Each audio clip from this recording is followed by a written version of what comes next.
All right, welcome back. It's now time for us to change the tide and let's talk about politics now and make sense of what happened over the weekend and what we should be expecting today.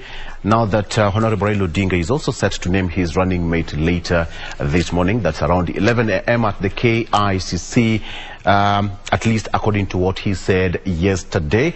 And just to get into the details now, we have got several newspapers here, and now the cat is out of the bag. The DP is hitting the ground running so far, and with me I have Dr. Joseph Rotich to help me make sense of what we should be expecting this morning. Daktari, karibu sana to the show. Thank you so much, Olo. Absolutely. The race is on. I think we have witnessed a lot for the last couple of weeks, compounded with a lot of expectations, which of course has culminated in the D-Day yesterday of actually introducing Rigathi Gachagua as the possible running mate of the His Excellency, the Deputy President. It is no longer a secret, because there were a lot of horse trading between Rigathi Gachagua and Kindiki, Kithure. And but all of it yesterday was actually put to rest. Right. Yes. The stakes were so high. People waited. A day before yesterday, the entire nation was held hostage. Perhaps just a clear indication of how hard it was for them to come up with that name and, with the entire list of the expectation of the DP, from the DP itself. I think, you know, politics is full of interest. Sometimes public interest, sometimes personal interest, and but this case, if we could hear what actually Alfred Mutua actually said, that there was a lot of interrogation, there was a lot of consultation, which lasted over 17 hours. Which means that for them to arrive at this name, Rigathi Gachagua, this is something that they have interrogated widely or consulted widely. And you have also to know, that when it comes to somebody who will run as the Deputy President, that one is equal to the President. In the sense that this is a person who can fit into the capacity of the presidency. Yes. In case of the incumbent, actually, whichever way happen, the person number two is somebody to be relied on, is somebody who can be depended on, is somebody who can feel, who can have the credibility that they deserve as the president. So in this case, it also comes up with the whole promises that maybe this one also could be a possibility for a future president after the term of the sitting president who is actually running with. So in this case, it has a lot of regional communities interest to know where this great man will actually come from. And that matter yesterday, although after such a lengthy interrogation, consultation among the members of parliament, among the interested parties, they floated the name, because if you overheard the speech of His Excellency, the Deputy President, he said that this is a man who has qualified all the much of the interrogation that was that was actually based on him, and he emerged the victorious. He was the most excellent fellow. So in this case, that means there was a lot of consultation on the same, and members of parliament and those who, the stakeholders of UDA also participated a lot in the culmination of the main decision that was finally arrived at in the person of Rigathi Gachagua as the possible running mate of His Excellency, the Deputy President. Did you see that coming? Now that two names were floated, that is Kithure Kindiki and Rigathi Gachagua. Did you see it coming? I think there were several names, Bwana Olo. We had indeed Nyoro, we had Wahome, right. we had this Kindiki, we also had Rigathi Gachagua. And in this case, after all the interrogation that came by, there were the final two who ended the final tallying, I can say. The person of Kindiki, Professor, and then Rigathi Gachagua. And in this case, although there was something that I discussed with you some time back that has to do with the political backyard where you are coming from. We are talking about a person who can bring votes. Because proposing or having a deputy, or a running mate is not enough. What is enough is that what will bring on the table, how many votes will bring on board. And these people, I think they looked at critically the fourth region of Mount Kenya. And then, of course, having also Kindiki coming from Mount Kenya, from the other side of Meru, I think it was so critical that they had to land on where they were expecting the majority of the votes actually will come from. If we have to treat these two individuals, Olo, you can find that Kindiki comes from Meru. Right. And Meru somehow, of course, is not as strong supporters of His Excellency the Deputy President as compared to the Kikuyus, who are all in Mount Kenya. So in this case, maybe the whole argument actually was based on what will you bring on the table. Right. Because during the speech of His Excellency the Deputy President, he praised, he loaded a lot of praises on Kindiki's performance as a shrewd lawyer. And in this case, he also helped them during the Hague issue. So Kindiki has a lot of history with His Excellency the Deputy President. But the case now here is that they are discussing a matter that has to do with the public. They are discussing a matter that has to do with the votes. So in this case, I think they looked at more as to how many votes will you bring on the table, and not more about your professional qualification. Yes. It is to do with the number of votes that you can put on the table. Actually, let's just hold it there. With the security, which is still a challenge, and the promise that His Excellency the President is doing all what he has to make sure that this country is more and more secure. Right. And I really love the way she has articulated, because what she explained, she even said that considering also the painful path that the Kenyans have really encountered, in even achieving or reaching where we are today. And she remarked by saying that there will be no gain without pain. That is a candid explanation that I really caught very sharply. And she has also explained that despite the ups and downs that we've encountered as a country, the challenges that we have encountered, we have achieved a lot as a nation. And the last remark that she made that despite of all this, or after all this nation must remain united. Yes, Amani, Amani, Amani, Amani, Amani. Right. May God bless this nation, may God bless the State House. Absolutely. So that was just a recap of what State House spokesperson Kanzalina talked about for a period of 1.5 hours, which is quite commendable there. Thank you, Juma, Ali, and Rashid Mumkono. Now, Doctor, we have a busy day ahead of us today. I know. IEBC today is, according to their schedule, today is the deadline for all the presidential and governors to name their running mates.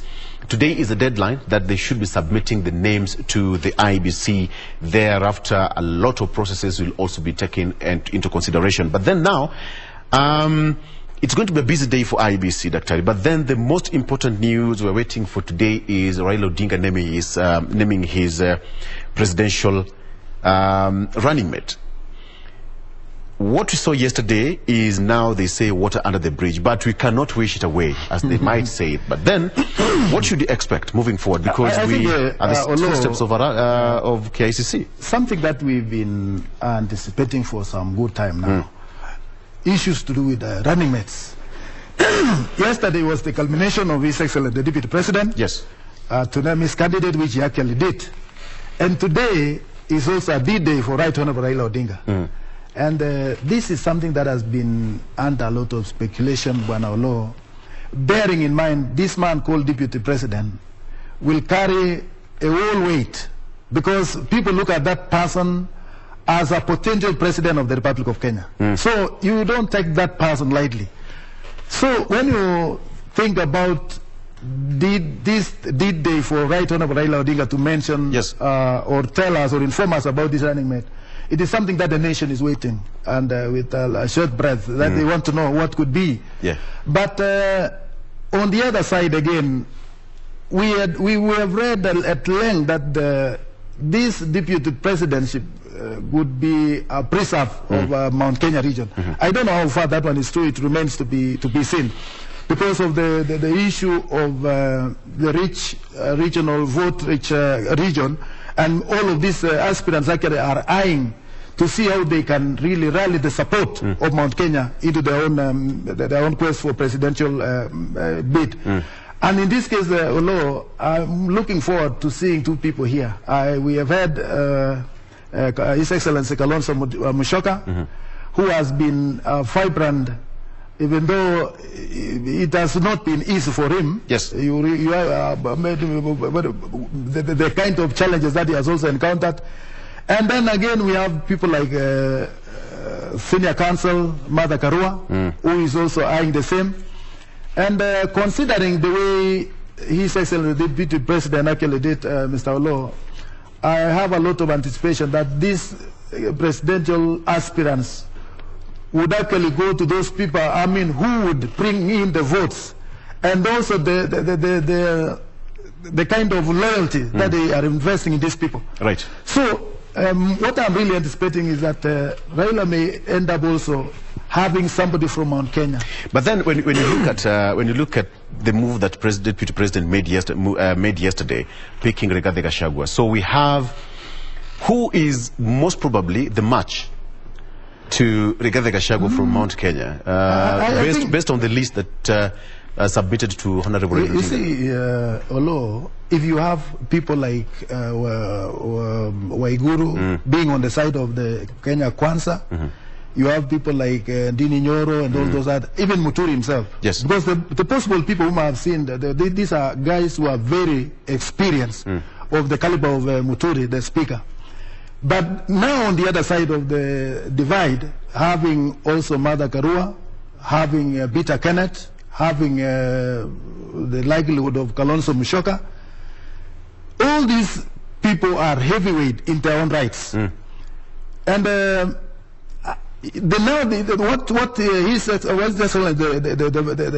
Prime Minister would actually look into is that who is a possible candidate among the 3 or 4 or the many who are behind these the scenes can really be able to galvanize the support from the Fourth Ridge region of Mount Kenya.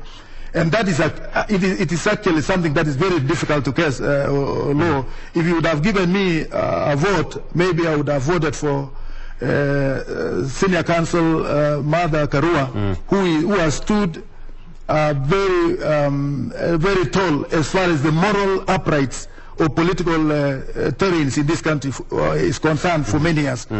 This is somebody who is undisputable. I mean, he's somebody who can represent everywhere. And of course, Martha Karua can cut across. You go to, he can be acceptable everywhere. Her articulation, or the way she articulates issues, are more of national in nature.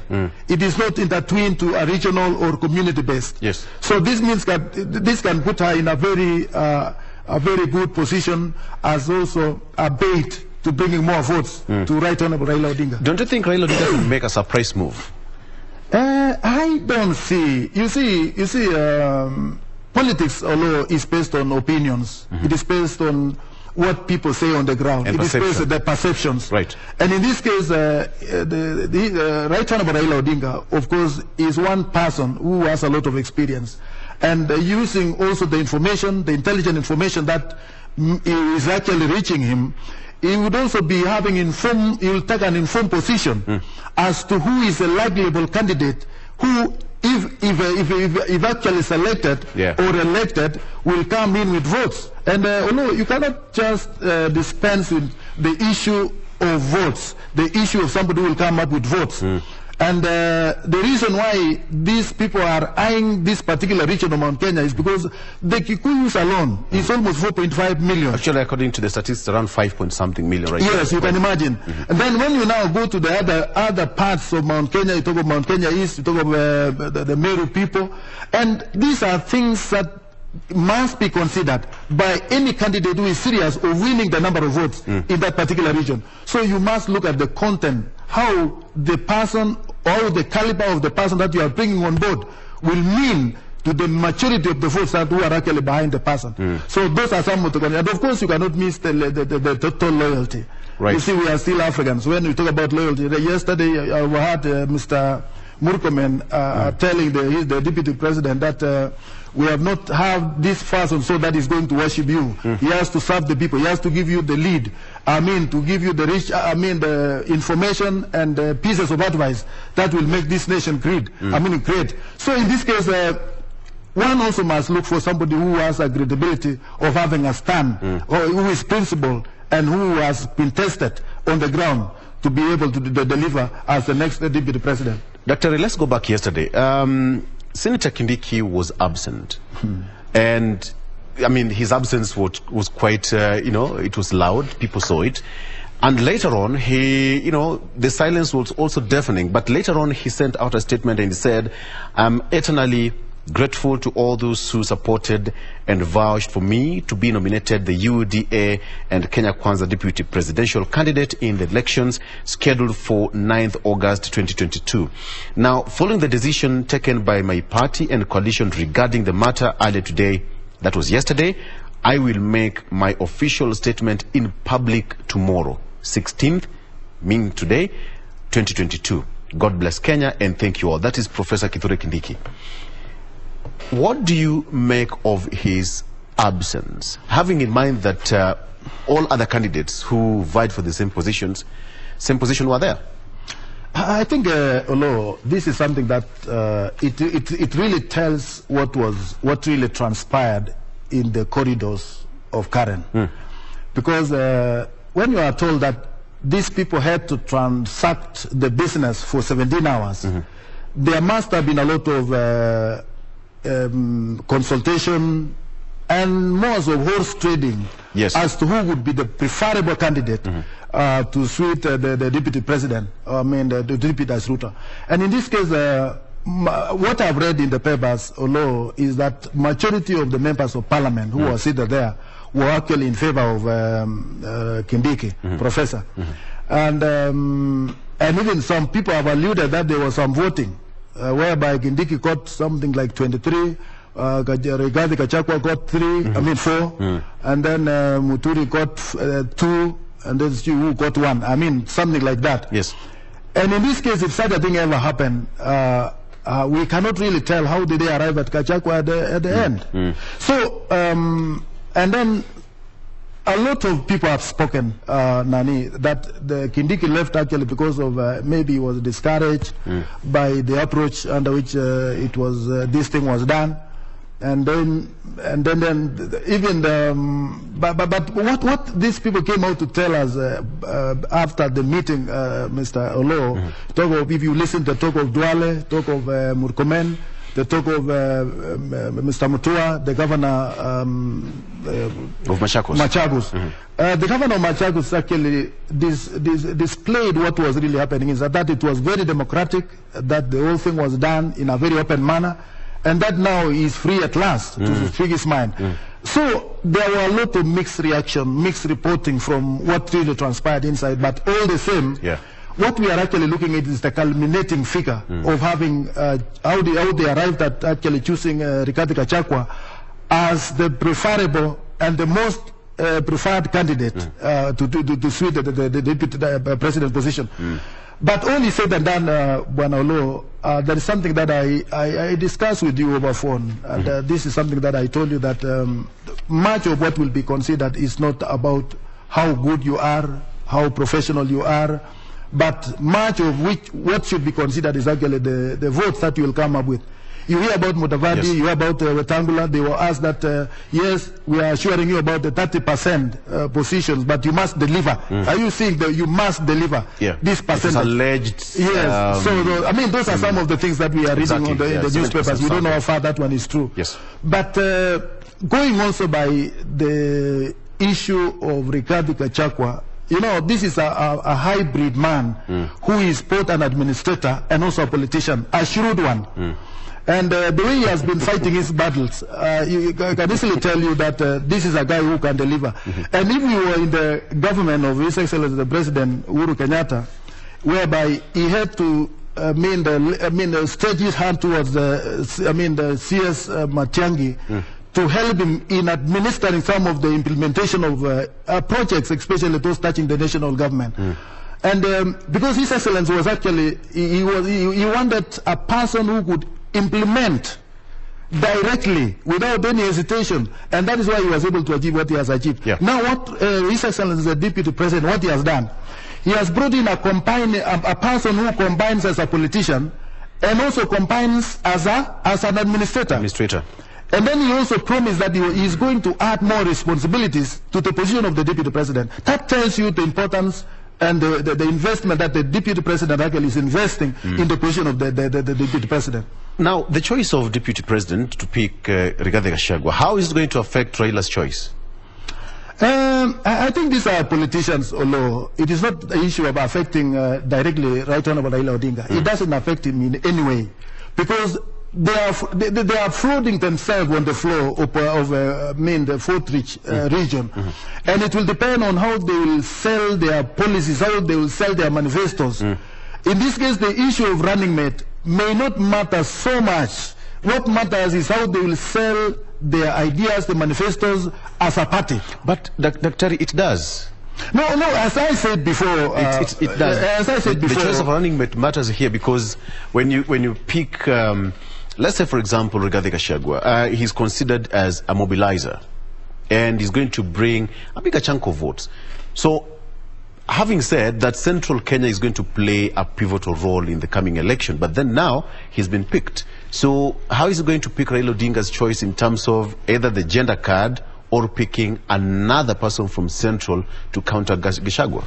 But I don't foresee a new person, a new brand person, being picked from Mount Kenya, away from those people who have been floated most of the time in our media. When we talk about Peter Kenneth, everybody knows. When we talk about Martha Karua, everybody knows. When we talk about all those people who have been floated as a possible candidates for their deputy positions, I believe he is going to pick one of them, but more so one who will be widely trusted. Are you getting me? One who can easily woo the votes. One, of course, and if he chooses Martha Karua, there will be an added advantage of having the votes of the women in the central region, because when you see, we have had Nani Sabina Cheke, and then some of the, even sometime Madangilu, she even she also suggested that we will be home with Martha Karua being the deputy president, and that in case, of course, I can surely tell you, Olo, that gender issue is very, very important, and it will go a long way in even making or adding value to the position of the deputy president in Raila's, if Raila will pick on a lady or a woman. So in that case, that is the influence that I'm also foreseeing, because with now the personality of Gachagua, the comparative nature of the personality that he is, and also having the background of having been in the civil service for a long time, those are added advantages to him. And having also served the head of state, His Excellency the President, as a personal assistant. So he's actually wielding rich information about the leadership in this country. So he will be better placed if Mahali Benyamerekwa ako sawa. But if we want to bring in the history and the present, Martha Karua is key in this. I'm talking about the history because Martha Karua was there during Moi's regime. Exactly. And she played a lot, key political roles during that time. She was Justice Minister. She was very defiant, even to those things that she never agreed with. And it was so open. This is a lady who is very principled. You talk about during the Kibagi's regime, after Kibagi winning, in fact, there are things that she found herself not really she never liked, and she found herself out again. So this is somebody who is not greed. She's not after anything, but after the moral and the real development of the land of this nation. If anything, even if Karua was chosen by anybody, this is a universal lady who is likable by all. This is somebody who can be relied on to deliver. This is somebody who is not attached to a tribe. There was a time when she was telling the nation, talking about the issues of the presidency. He said that it doesn't matter where the president comes from. And she was giving an example of Baringo, that go 100 meters away from Baringo town, you will see the same people whom you get 100 meters from the Katundu, the home of the former president, that you will get the same standard of people. So what is defining us as Kenyans is how we can rid ourselves of the poverty itself. She looked at the issues in a universal manner, not as a community representative.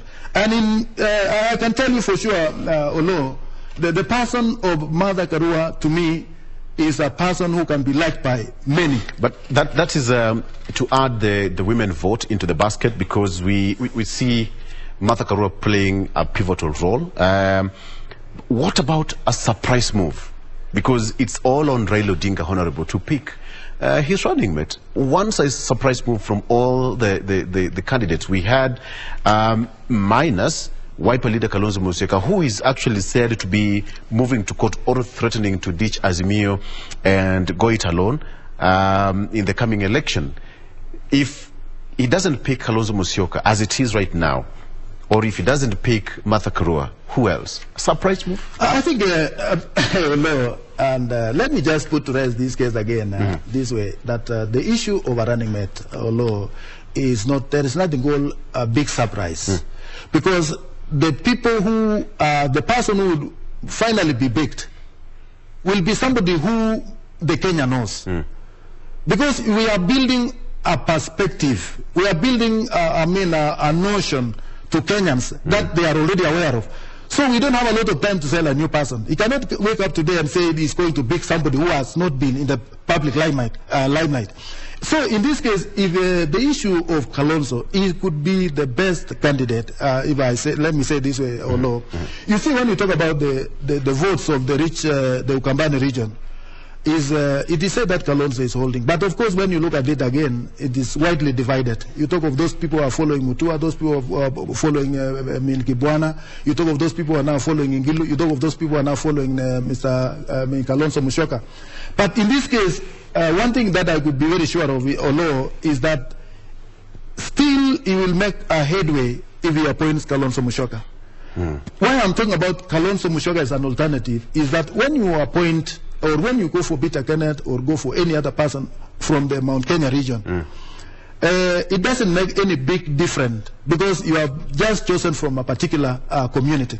But in this case, if you will have chosen somebody from Meru, say, he can surprise us and with maybe somebody like Kiraitu, which I don't think it will be a big surprise because as of now, he's asked to bang on those people, bring main votes into the table. But I would wish, there are two alternatives only that I can see, I don't know whether there will be a surprise.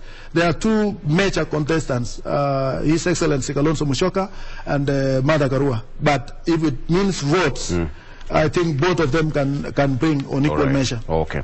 All right. So that is what we are likely to see later in the around in the next 1 hour or so, because according to Honorable Raila Odinga, he said yesterday at Kamkunji grounds that he's going to name his running mate at KICC grounds here in Nairobi, and we are waiting to see who that person is going to be. The gender card is something that Raila probably might need to consider, and having in mind that there were 11 candidates there. We had Charity Ngilu, we had Governor Paranya, Hassan Joho, Governor of Mombasa, we had Honorable Martha Karua, Kalonzo Musyoka, and so much more. We are likely to see a candidate who is going to take it with that is Honorable Raila Odinga against Deputy President William Ruto come August this year. That's in the next 89 days. Now, if I would ask you, what do you think was the biggest error or gain for Deputy President William Ruto yesterday?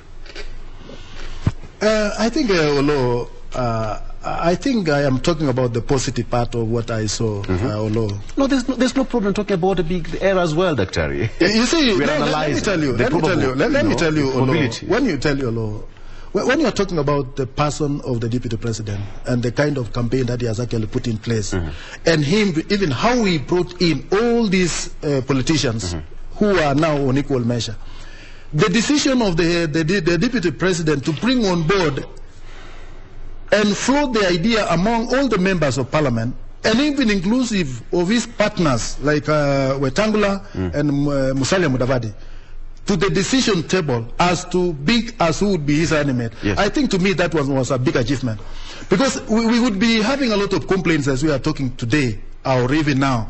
Because if there are people who would have been locked outside the decision table, we'd be hearing a lot of speculations as to what really transpired. I mean, some favoritism and all these things. So, because the whole process was all-inclusive and everything was done within the knowledge of those who sat in that particular meeting, I think that's what has actually reduced the pressure of hula-loo or what would have really happened. But also settling on, because when we hear some bickering about those people who are perceived to have voted, having the number of votes and all that, I think that should not have come out loudly the way we are reading now. That the person who never won is the one who was actually accorded the position, if that voting was ever done. And I don't know what these newspapers are not telling us is how did it happen that they finally settled at Rigathi Gachagua. So there are a lot of things that when we are talking about the running mate, you must also consider how you will implement your manifesto. And then implement. When during his speech of the Deputy President, he said that this is a guy whom we have been together, even during the coining up of the bottom-up economic model, that he really understands the original foundation of the economic development that we are actually working on it now. They talk about the blueprint that they have had all along. So Rigathi Gachagua has been at the center of the drawing up of all what we are seeing now, the kind of plan that the UDA government is having, the kind of manifesto that they are almost coming with, and also the articulation of this blueprint, the economic model. I think they originated on some of these very few people. So, and that is what the Deputy President actually considered, that when it comes to implementation, it will be implemented by somebody who has participated in bringing about this blueprint. Then something also that came up during the talk of this man from Laikipia, yes, the former CSC agriculture. What do you call him? I'm forgetting. He also said that he actually supported the DP that even the agricultural sector will be fully improved, or it will be fully developed under the articulation that he has actually seen, or the plans that His Excellency the Deputy President has, because he was involved in the original plan of the 4 agendas that this government has actually been driving at. Yes. So in this case, what I'm actually hearing from the talks of this gentleman is that the man, Rigathi Gachagua, has been from the very foundation of forming the UDA, the articulation that the UDA is actually working on, and the ones that was planned, it was at the center of everything. So and according to His Excellency, it's better place to implement. Right. And that is why he was saying, that even when it comes to the forming the government, that he will delegate more responsibilities, he will delegate more powers, even to His Excellency, the Deputy President, who is now Rigathi, and that in himself shows how much trust he has in him, that he is promising that within the first day of as a seated president, he will have to provoke the presidential executive powers to come up with some power, delegated powers to be entrusted upon the Deputy President, the incoming one. Anyway, as of that law, I think that was a major breakthrough. All right. So today is a big day now for Honorable Raila Odinga to name his presidential running mate.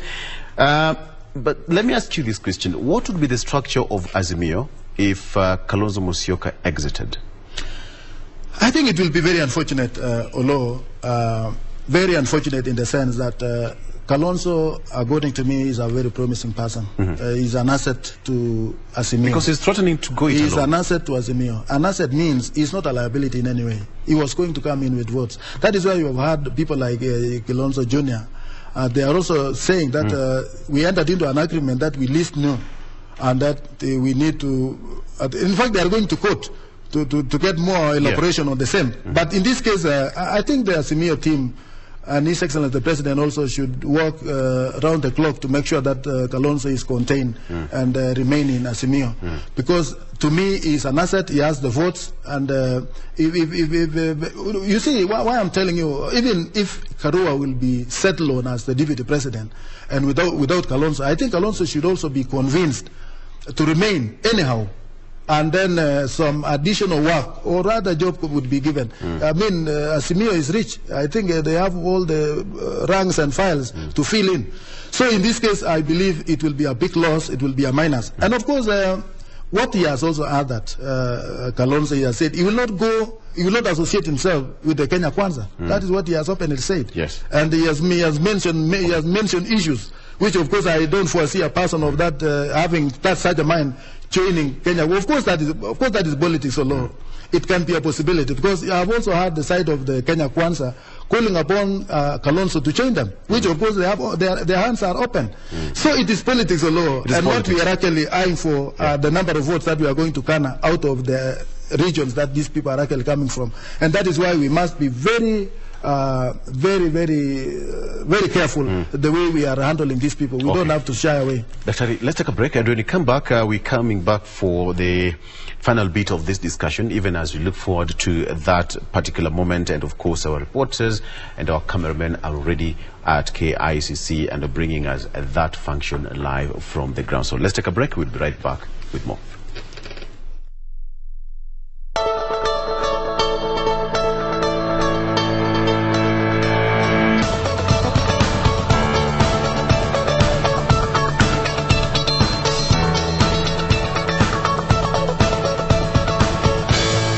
Welcome back.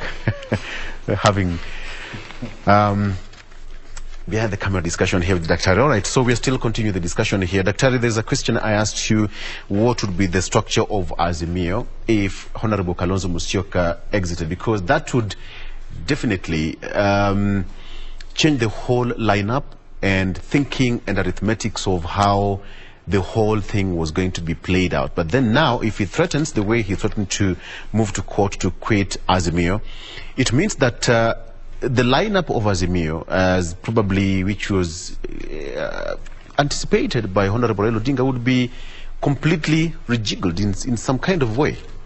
I think, what you also need to consider here is what would be the feeling of His Excellency the President. You see, His Excellency has come very openly to support Right Honorable Raila Odinga. Yes. And he must have also an input in the government of Right Honorable Raila Odinga. So that means His Excellency is here to stay. So when it comes to these appointing positions, when it comes to these selective positions, I believe the person number one would definitely go to Right Honorable Raila Odinga, whom His Excellency now supports. And any other person whom His Excellency will push, whom to me would be somebody preferably from Mount Kenya. Because you cannot attract the votes from Mount Kenya if you are not giving them their own person. I know we have so many options open to Right Honorable Raila Odinga. We have Governor Joho in Mombasa. He's a very good mobilizer. He's another Kachako. I'm telling you, when we talk about Joho, if Joho today will go to Kericho, he'll get the same crowd the Rigathi Gachagua would get. If he goes anywhere, this is a guy who is a mobilizer. Well, that's what I'm telling you.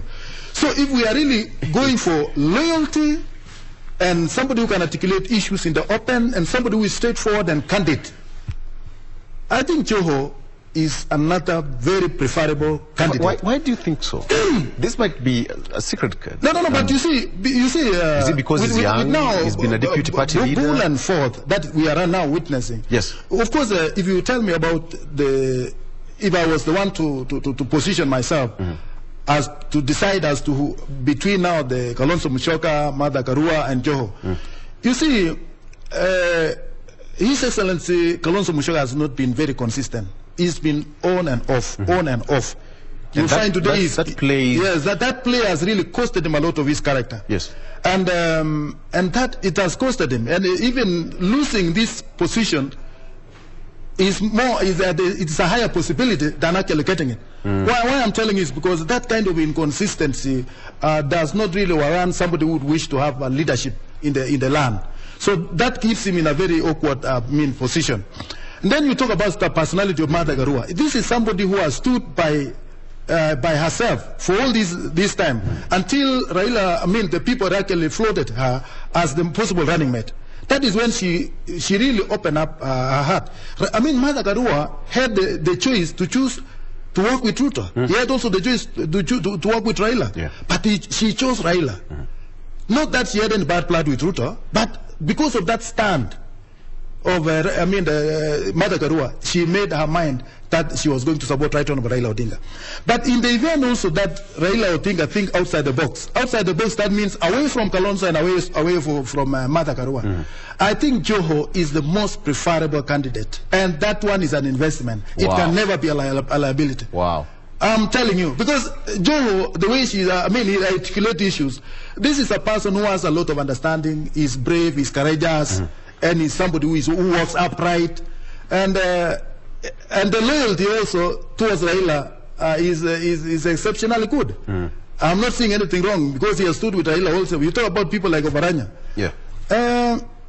Obaranya again may not be very suitable. Yes, he has a lot of experience, he has that loyalty, but that vigor or mobilizing he may not be having.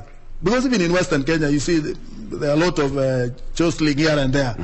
And if you are somebody who could really master the management of the Western people, you could be calling the shots. Yes. But he's not.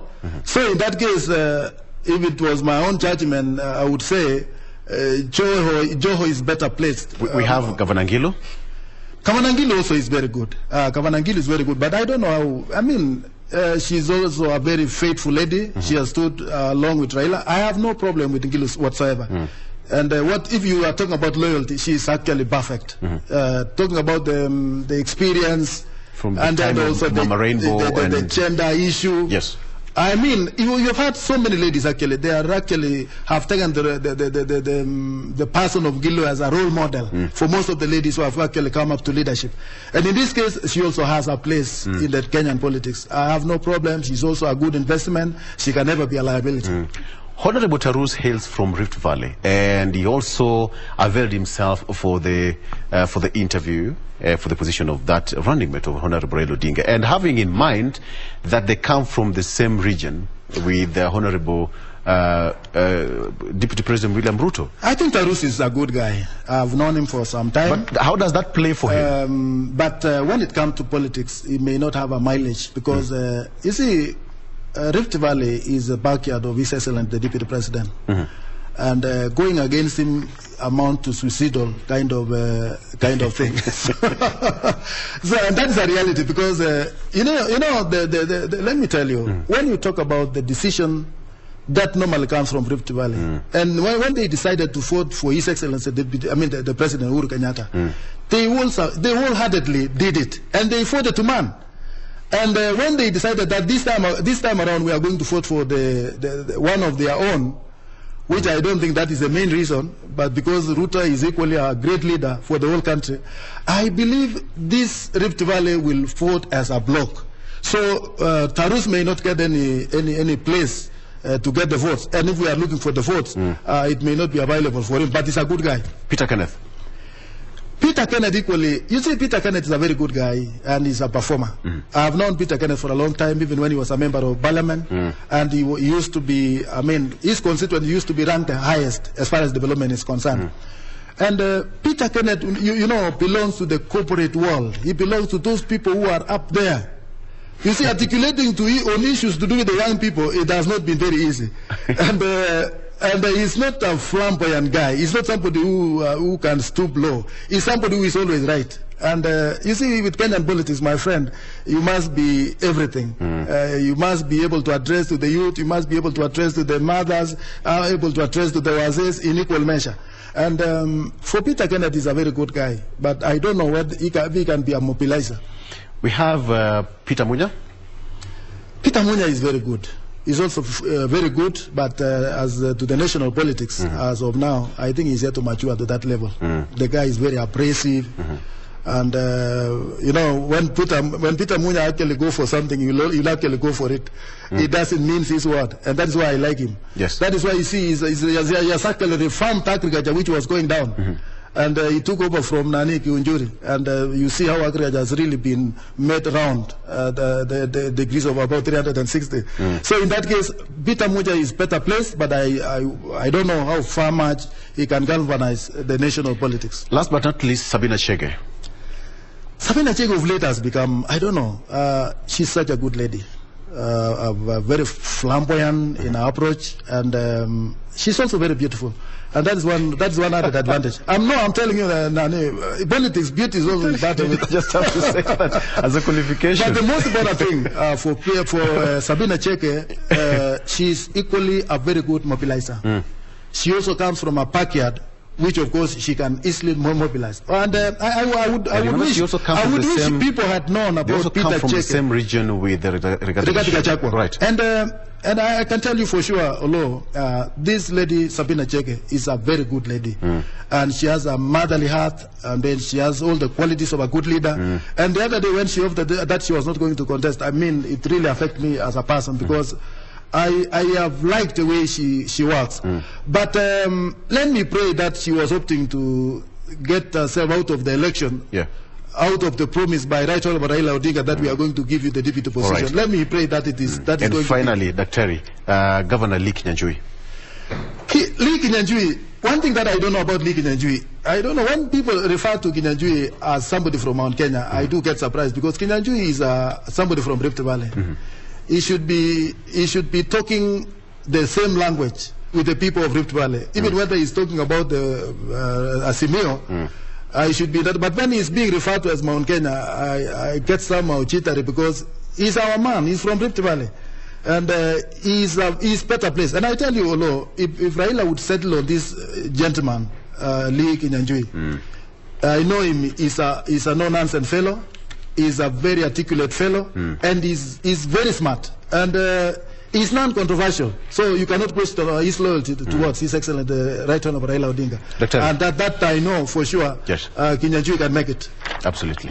That's I think the best point for us to leave this conversation. Thank you so much for being a part of this show as well. All right. You being the viewer, since 6 a.m. it's now 14 minutes to 10 a.m. We are now paving way for Sports Check. And remember, today being the 16th day, it's the deadline for IEBC.